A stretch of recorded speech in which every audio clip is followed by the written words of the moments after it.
Selamat datang di Si Binuang Channel. Terima kasih sudah mampir. Mari kita lanjutkan novel Tikam Samurai, Si Bungsu, karya Makmur Hendrik, bagian 104. Pada saat itulah Akiyama menyerangnya. Babatan pertama didengar Si Bungsu suitan anginnya. Dia menangkis, tapi inilah kesalahannya. Tangkisannya justru mendatangkan bencana. Akiyama benar-benar seorang yang tangguh. Kini dia menyerang dengan segenap konsentrasi dengan dukungan moral yang tak tanggung-tanggung dari komandan dan teman-temannya. Begitu samurai mereka beradu, begitu tangan Si Bungsu terasa pedih pada telapaknya yang memegang hulu samurai itu. Namun dia masih menangkis serangan kedua. Dan kali ini tak tertahankan lagi, samurainya terpental ke udara. Dan babatan berikutnya datang. Si Bungsu terkejut, namun dia segera ingat lompat tupai. Tapi tak urung bahunya dirobek samurai begitu dia akan membungkuk. Dia bergulingan 4 kali ke belakang. Dan saat itu telinganya menangkap bunyi sesuatu yang meluncur turun. Dan krep, samurainya menancap sehasta di sampingnya. Dia sambar dengan cepat, dan kini dia tegak. Semua orang, tak terkecuali satupun, termasuk Fujiyama pada menarik nafas. Lalu tepuk tangan pecah dengan gemuruh. Mereka melihat sesuatu pertarungan yang bukan main. Namun beberapa pejuang Indonesia, yang pernah melihat makan tangan anak muda ini jadi kaget. Kenapa Si Bungsu begitu lamban dan sempat terluka? Darah merah memang mengalir membasahi baju gunting Cina Si Bungsu di punggungnya. Namun luka itu tak begitu menyakitinya. Hanya luka sayatan yang agak dalam. Akiyama menarik nafas panjang, menahannya pada rongga dada, mengeluarkannya sedikit sekali dengan bunyi yang ganjil. Kemudian menarik nafas lagi panjang-panjang lalu menahannya. Mukanya merah, dan dia maju lagi dalam kuda-kuda yang mantap. Si Bungsu memutar tegak. Dia melangkah dengan langkah biasa saja. Dan tentara-tentara Jepang takjub dan heran atas langkah yang tak menurut semestinya itu. Tak ada yang berani bersuara. Semua pada terdiam. Si Bungsu masih melangkah melingkar. Dan Akiyama seperti memburunya. Dan tiba-tiba kembali Akiyama menyerang.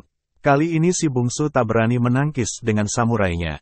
Dia juga balas menyerang sambil mengelak. Tapi lagi-lagi dia terlambat, sebuah sabetan melukai dadanya. Kali ini tidak hanya sekedar luka goresan, tapi benar-benar luka yang dalam. Baju dan kulitnya menganga. Darah mengucur. Beberapa penduduk pada terpekik. Para anggota Heiho, Gyugun dan pejuang-pejuang lainnya diam-diam pada berdoa untuk keselamatan anak muda ini. Beberapa orang di antara mereka justru ada yang menitikkan air mata. Tapi Si Bungsu masih tegak. 2 jurus berlalu sejak serangan pertama. Rasa sakit dan pedih terasa mencucuk. Dan tiba-tiba Si Bungsu ingat lagi betapa Akiyama menghantam luka di bahunya ketika dia tertangkap di Koto baru dahulu. Dan dia teringat betapa sambil duduk Akiyama menghantam perut Datuk Penghulu sampai belah dan putus ususnya. Dia teringat latihannya beberapa hari yang lalu di belakang rumah Salma. Betapa gadis itu melemparnya dengan 8 putik jambu, sementara matanya terpejam. Konsentrasi, bukankah itu yang tak dia lakukan? Bukankah selama ini dia mengandalkan kecepatan dan pendengarannya yang amat terlatih? Bukankah Salma telah menunjukkan hal itu padanya beberapa hari yang lalu? Dan tiba-tiba Si Bungsu mengatur pernafasan, menggertakkan gigi, dan tiba-tiba dia duduk bersila di tanah. Duduk membelakangi Akiyama, dan duduk memejamkan mata, memusatkan konsentrasi dengan samurai yang berada dalam sarungnya dan terpegang di tangan kiri. Akiyama tak mau tertipu, meski orang yang melihat jadi kaget dengan sikap anak muda ini. Apakah anak muda ini telah menyerah? Tak mungkin, sebab sudah ada dalam peraturan, bahwa seorang samurai yang menyerah haruslah melemparkan samurainya ke hadapan lawannya dan harus menghormat dengan menunduk ke tanah seperti orang sujud. Dan hal ini tidak dilakukan oleh Si Bungsu, berarti dia masih melawan. Akiyama mulai melangkah mendekat. Dia tak mau menyerang dari belakang. Sebagai seorang satria, pantang baginya menyerang dari belakang. Kini dia menapak tegak ke hadapan Si Bungsu. Sementara itu Si Bungsu benar-benar telah memusatkan inderanya. Dia kini tidak hanya mendengar langkah Akiyama yang mengitarinya. Kini dia harus memisahkan suara-suara yang masuk ke inderanya itu. Memisahkannya dan memusatkan pendengaran pada langkah dan angin yang ditimbulkan oleh perpindahan samurai Akiyama. Lambat-lambat Akiyama menghayun samurai. Kemudian menggeser tegak. Lalu tiba-tiba dengan pekik banzai yang mengguntur, ia melakukan serangan penutup. 2 kali bacokan membelah kepala. 2 kali bacokan menebas leher dari kiri ke kanan. Dan 2 kali tusukan ke dada. Namun gerakan itu terbaca oleh si bungsu yang memejamkan mata. Tangannya bergerak mencabut samurai. Serangan pertama dia tangkis dengan melintangkan sarung samurainya di kepala. Serangan kedua dengan mengayunkan samurai itu. Dan serangan berikutnya dia elakkan dengan berputar. Kemudian lebih cepat beberapa detik dari kelajuan samurai Akiyama. Crash! Samurainya membabat perut Akiyama. Dan dia berputar, lalu menikamkan samurainya ke belakang. Snap! Hampir seluruh samurai itu masuk ke dada Akiyama.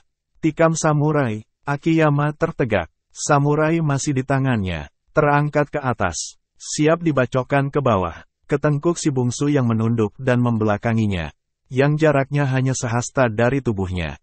Namun dia seperti tak ada tenaga. Dia seperti dipakukan di samurai anak muda itu. Masih bersama si Binuang Channel. Mari kita lanjutkan novel Tikam Samurai, Si Bungsu, karya Makmur Hendrik, bagian 105. Tiba-tiba samurainya jatuh. Matanya layu. Tangannya memegangi samurai yang menikam tentang jantungnya. Si bungsu tegak, masih memegang samurainya agar tubuh Akiyama tak jatuh. Mereka bertatapan. Tubuh mereka sama-sama berlumur darah. Tuan seorang samurai yang tangguh. Saya mendapat pelajaran yang banyak dari gerakan kaki Tuan, si bungsu berkata perlahan. Mata Akiyama yang layu membuka sejenak. Anak muda, demi Tuhan, engkaulah samurai yang paling cepat yang pernah kutemui. Saburo pun akan susah mengalahkanmu. Akiyama memandang keliling, terutama pada komandannya, pada teman-temannya yang saat itu sudah tertegak di tempat mereka. Dan tiba-tiba kepalanya terkulai. Mati, Jenderal Fujiyama dan para perwira itu pada berlompatan maju. Mereka bernita menyambut tubuh Akiyama. Namun si bungsu telah memeluk tubuh lawannya itu. Dia membopongnya, kemudian meletakkannya di atas podium di mana Fujiyama tadi tegak. Kemudian perlahan dia mencabut samurainya. Dalam ketentaraan Jepang tak dikenal rasa haru. Emosi mereka telah terlatih demikian rupa. Kematian merupakan suatu kehormatan. Mati untuk Tenno Haika. Selamat atas kemenanganmu bungsu. Engkau memang berhak atas kebebasanmu. Sesuatu yang kau perdapat dengan ketangguhan. Jenderal Fujiyama berkata. Namun si bungsu memasukkan samurai ke sarungnya. Kemudian di bawah tatapan ratusan pasangan mata, dia melangkah gontai meninggalkan lapangan itu. Ketika tiba di jalan raya yang lebih tinggi dari lapangan di mana dia baru saja bertarung, dia menoleh ke belakang dan di sana, di atas podium itu, dia lihat tubuh Akiyama masih terbaring dikelilingi teman-temannya. Dia memanggil sebuah bendi kemudian menyebutkan alamat yang dituju. Dan bendi itu berjalan terguncang-guncang. Dia telah membalaskan dendam Datuk Penghulu, membalaskan kematiannya. Kematian yang dibalas dengan kematian pula. Utang nyawa dibalas nyawa. Tapi sampai kapankah dia akan mencabut nyawa manusia? Badan anak muda luka? Apakah kita tidak ke rumah sakit? Kusir bendi yang ikut menonton bertanya. Si bungsu menggeleng. Tidak, bawa saya pulang. Ada adik saya yang akan merawat, katanya perlahan. Dan di rumah Karibasa, Salma terpekik melihat luka di dada dan punggung si bungsu. Dengan terhuyung si bungsu dipapa oleh Salma ke pembaringan di bilik depan. Salma membuka baju si bungsu. Kemudian mengambil baskom, mengambil kain bersih dan membersihkan luka si bungsu dengan air panas-panas kuku. Mana Pak Kari? Tanyanya perlahan. Kata ayah dia ke Padang. Masih lama akan kembali. Saya tidak tahu udah. Tapi diamlah, jangan banyak membuang tenaga. Dan anak muda itu memang terdiam. Bukan karena tak mau bicara. Tapi karena tak bisa bicara. Dia pingsan. Hal itu meleluasakan Salma untuk bekerja merawat luka si bungsu. Untuk kali ketiga, kembali gadis ini merawatnya dengan penuh ketekunan. Si bungsu sadar bahwa berkali-kali dia datang pada gadis ini dalam keadaan luka. Dan Salma merawatnya hingga sembuh. Dia tidak hanya merawat luka di tubuh si bungsu tapi juga luka di hatinya. Ketika dia telah sembuh, suatu hari didapatinya rumah itu penuh oleh beberapa perwira bekas Gyugun, Heiho dan pejuang-pejuang Indonesia. Kami datang untuk menyampaikan rasa terima kasih kami. Saudara telah banyak membantu perjuangan mencapai kemerdekaan. Telah banyak jasa saudara. Untuk itu kami ingin menyampaikan tanda penghargaan. Salah seorang di antara pimpinan yang dia ketahui merupakan pimpinan pejuang-pejuang bawah tanah ketika penjajahan dahulu berkata. Semua orang yang hadir dalam rumah itu menatap padanya dengan kagum. Dia juga menatap pada pejuang-pejuang itu dengan tenang. Lalu berkata, "Terima kasih atas perhatian bapak-bapak. Tapi mohon dimaafkan saya tak berani menerima penghargaan dari bapak-bapak. Penghormatan untuk tanah air, perjuangan demi kemerdekaan nusa dan bangsa. Saya bertanya pada diri saya, apakah hal itu memang pernah saya lakukan? Tidak, seingat saya tak pernah, jangan jadikan saya bahan lelucon. Maafkan kami bungsu, tak sedikit pun kami berniat menjadikan saudara bahan lelucon. Penghargaan ini semata-mata karena ikhlas. Karena memang sudah menjadi hak saudara. Saudara telah berjuang jauh sebelum beberapa di antara kami belum berbuat apa-apa. Telah banyak korban saudara, ayah, ibu, kakak, tunangan. Dan telah banyak yang saudara bela. Saudara telah membantu kami dan para pejuang ketika akan ditangkap Jepang di Birugo. Saudara telah membantu Datuk Penghulu, salah seorang perwira kami. Saudara telah memperlihatkan pengorbanan yang tak ada duanya." Si bungsu menarik nafas. Masih bersama si Binuang Channel. Mari kita lanjutkan novel Tikam Samurai, Si Bungsu, karya Makmur Hendrik, bagian 106. Baiklah, saya juga tak bermaksud untuk mengatakan bahwa bapak-bapak akan menjadikan saya lelucon. Namun sayalah justru yang merasa jadi badut kalau sampai menerima penghormatan itu. Secara real saya ingin menyampaikan bahwa kematian ayah, ibu dan kakak saya bukan karena saya seorang pejuang. Tidak, mereka meninggal justru karena kebodohan saya. Kalau saja bukan karena ibu ingin membawa saya lari, tentu mereka sudah pergi jauh. Dan selamat dari pembantaian Jepang. Tapi malam itu saya tak di rumah. Ayah pulang menjemput kami untuk lari.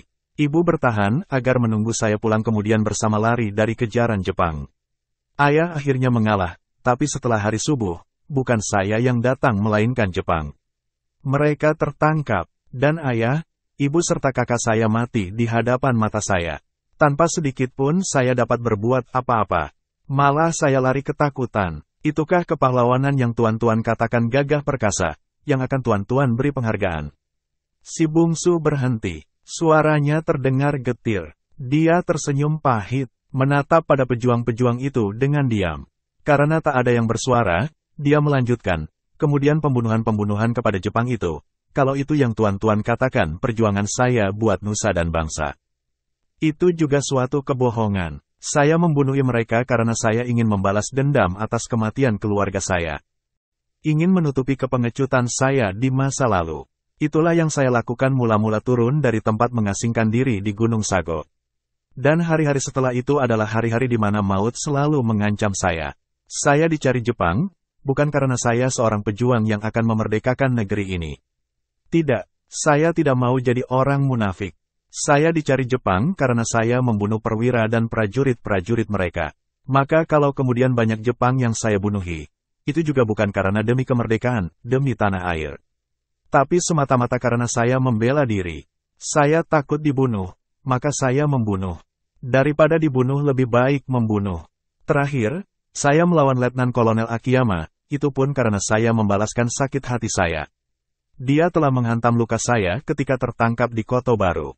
Demikian kuatnya, hingga saya pingsan. Kemudian dia juga telah membunuh Datuk Penghulu. Lelaki yang saya anggap sebagai pengganti orang tua saya. Semuanya saya lakukan demi membalas dendam. Apakah tindakan begini yang akan bapak-bapak beri penghargaan? Tidak, saya bukan seorang pejuang. Sebenarnya saya seorang pembunuh. Hanya kebetulan saja membunuh orang yang menjajah negeri ini. Tapi anak muda, yang engkau lakukan telah mengobarkan semangat juang di dada pemuda kita. Telah mengobarkan semangat dan rasa percaya bahwa kita juga mampu mengadakan perlawanan. Di hati para Gyugun pun semangat itu berkobar. Tak ada seorang pun di antara kami ataupun penduduk yang memungkiri bahwa engkau adalah seorang pahlawan. Si bungsu tertawa letih. Ada kepahitan dalam ketawanya. Pahlawan, jangan buat saya menjadi tersiksa seumur hidup.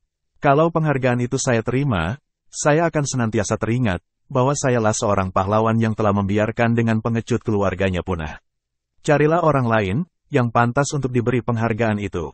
Cari pejuang lain yang pantas untuk diberikan gelar pahlawan. Orang yang benar-benar berjuang demi nusa dan bangsa.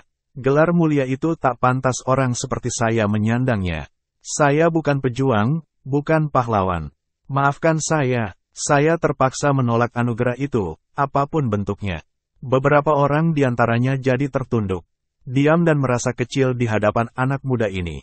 Mereka malu dan kecil karena sikapnya yang jujur. Mereka teringat betapa banyak di antara mereka yang saling rebut tempat dan kekuasaan. Saling rebut pangkat dan jabatan, padahal kemerdekaan baru dalam bentuk orok. Ada di antara mereka yang hadir hari ini, yang kerjanya hanya ongkang-ongkang, tapi mengaku telah banyak berjuang.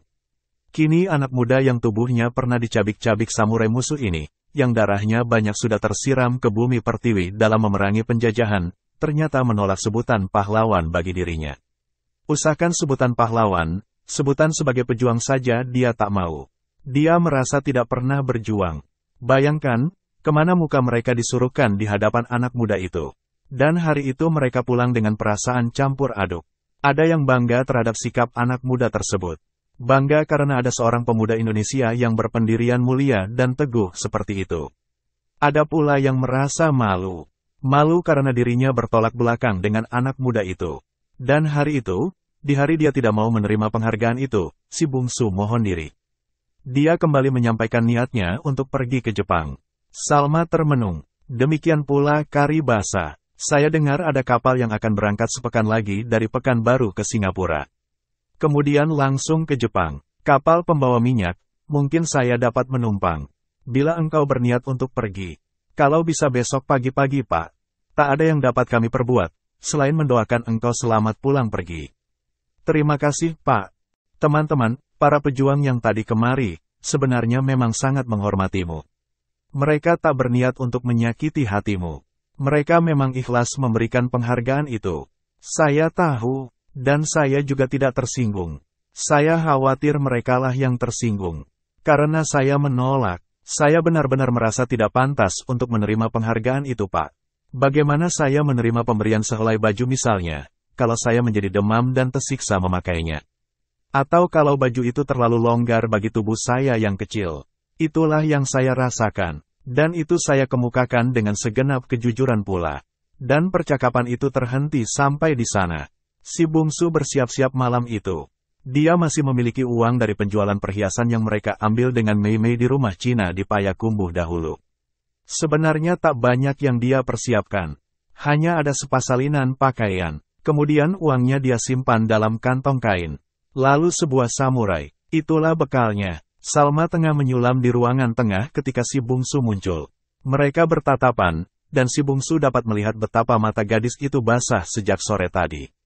Salma, katanya, gadis itu tidak mau mengangkat wajah. Dia menunduk, tidak menyulam karena tubuhnya terguncang-guncang menahan tangis. Masih bersama si Binuang Channel. Mari kita lanjutkan novel Tikam Samurai, Si Bungsu, karya Makmur Hendrik, bagian 107. Saya banyak berutang budi padamu. Tak tahu bagaimana saya membalasnya. Hanya pada Tuhan saya berdoa agar kebaikanmu dan kebaikan ayahmu dibalasnya setimpal. Dia lalu meletakkan sebuah bungkusan di meja di depan Salma. Ini bukan sebagai tanda terima kasih saya. Tidak, ini sebagai kenang-kenangan. Saya tidak tahu apakah warnanya engkau senangi atau tidak. Guntinglah kain ini, saya beli kemarin. Gunting dan buatlah kebaya panjang. Kemudian ini ada sebuah untuk kebaya pendek. Ini kain baik. Dan, ada sepasang subang dan gelang serta peniti. Saya tak tahu apakah benda-benda ini berguna bagimu. Tapi, inilah tanda mata dari saya. Dan, ini sebuah cincin. Saya senang kalau kelak engkau memakainya ketika hari pernikahanmu. Salma tak lagi dapat menahan tangisnya. Dia menangis terisak-isak mendengar ucapan si bungsu. Banyak yang ingin dibicarakan gadis ini. Tapi dia seorang wanita. Orang yang lebih banyak berbicara dengan hatinya. Berbicara dan menyimpan apa yang tersasa di batinnya jauh-jauh tanpa seorang pun yang tahu. Begitulah kaum wanita selalu. Dan sebagai ganti ucapan, dia hanya mampu menangis. Karena sebagai perempuan, apakah lagi yang bisa dia perbuat? Dia tatap kain dan perhiasan yang ditinggalkan si bungsu untuknya. Kainnya dari bahan yang halus. Berwarna biru dengan kain batik buatan Jawa yang halus. Dan malam itu adalah malam yang tak terpicingkan oleh mata Salma. Demikian pula dengan si bungsu. Dia ingin tinggal di kota ini. Dia jatuh hati pada gadis yang telah merawatnya itu. Namun apakah itu mungkin? Bukankah dia telah bersumpah akan menuntut balas kematian ayah, ibu dan kakaknya? Dan satu hal yang amat penting, apakah gadis itu juga mencintainya? Ah, dia tak berani memikirkan itu. Gadis itu baik padanya pastilah hanya karena dia dianggap sebagai abangnya. Dia bolak-balik di tempat tidurnya, menelungkup, menelentang, dan akhirnya kedua mereka sama-sama tertidur tak kala subuh hampir datang. Dan pagi harinya si bungsu bersiap-siap untuk berangkat. Salma hanya sebentar tertidur, kemudian bangkit sembahyang subuh, lalu bertanak dan memasak kopi. Ketika ayahnya dan si bungsu selesai sembahyang, dia telah selesai pula dengan masakannya. Di tikar di ruang tengah telah terhidang nasi padi baru, gulai ayam yang telah disembelih sore kemarin, kopi panas. Tanpa banyak yang bisa dipercakapkan mereka makan bertiga. Akhirnya sampai juga saatnya bagi anak muda itu mohon diri. Mereka bersalaman, lalu si bungsu pun mengambil buntalan pakaiannya. Berjalan ke pintu, dia terhenti ketika didengarnya Salma memanggil. Gadis itu mendekat dengan kepala tunduk. Terima kasih atas pemberian Uda kemarin. Tak ada yang bisa saya berikan sebagai tanda terima kasih. Tapi, saya berharap Uda mau menerima ini, sebagai kenang-kenangan dari saya. Dimanapun Uda berada, lihatlah cincin ini, dan ingatlah bahwa pemiliknya selalu mendoakan semoga selamat dan bahagia selalu. Salma menanggalkan cincin bermata intan di jari manisnya. Kemudian dengan masih menunduk, dia meraih tangan si bungsu. Memasukkan cincin itu ke jari manis si bungsu. Persis ukurannya, cincin itu ternyata pas. Tubuh si bungsu yang tak begitu besar ternyata memungkinkan cincin itu pas di jari manisnya. Dan sehabis memakaikan cincin itu, Salma berlari ke kamarnya. Dia menangis di sana, masih bersama si Binuang Channel. Mari kita lanjutkan novel Tikam Samurai, Si Bungsu, karya Makmur Hendrik, bagian 108. Si bungsu hanya tertegak diam. Sekilas tadi dia melihat di jari manis itu terpasang cincin yang kemarin dia berikan. Dia menoleh pada kari basah. Orang tua itu hanya menatapnya dengan tenang. Sekali lagi si bungsu menyalami orang tua itu. Kemudian cepat berbalik dan melangkah ke jalan raya. Pagi itu dia meninggalkan Bukit Tinggi. Kota itu, seperti halnya seluruh kota-kota lainnya di Sumatera, masih dikuasai Jepang secara de facto. Kekuasaan menjelang datangnya tentara sekutu yang akan mengambil alih kekuasaan tersebut. Dengan sebuah truk mengangkut sayur-sayuran dia meninggalkan kota itu. Jalan yang ditempuh bukan main buruknya.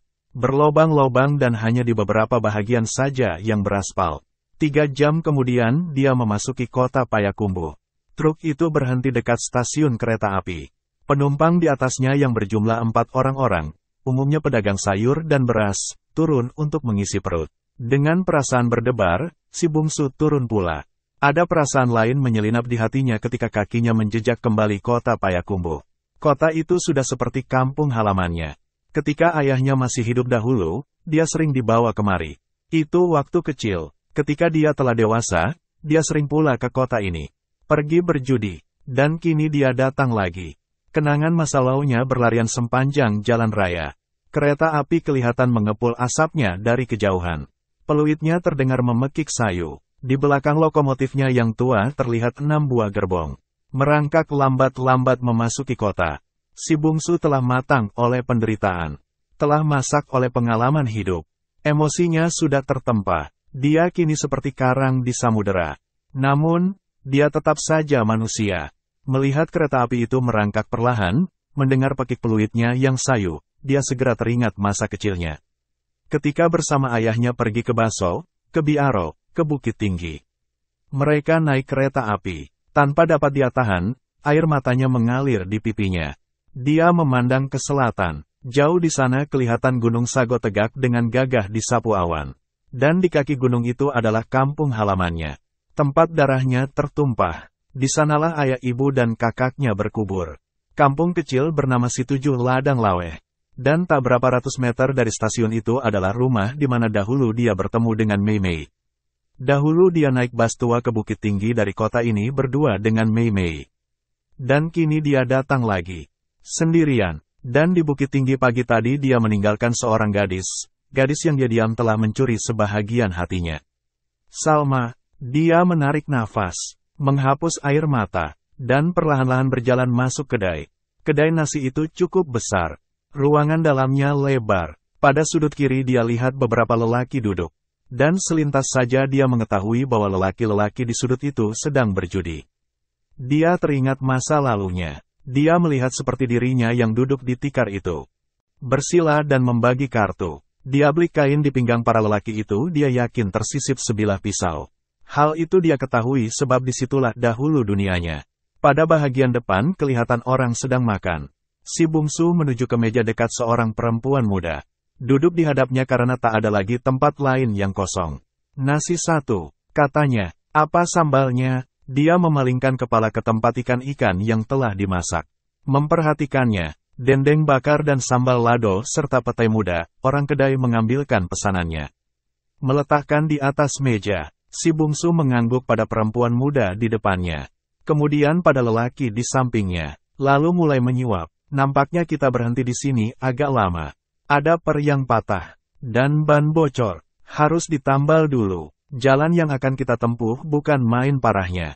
Jauh lebih parah dari jalan yang telah kita lalui, sopir truk berkata sambil mengempaskan diri di balai-balai. Dan sopir itu meminta nasi. Seorang lelaki tiba-tiba mendekati mereka. Dia mendekati perempuan muda yang duduk di hadapan si bungsu. Berbicara perlahan. Perempuan itu menolak. Tapi lelaki itu nampaknya memaksa.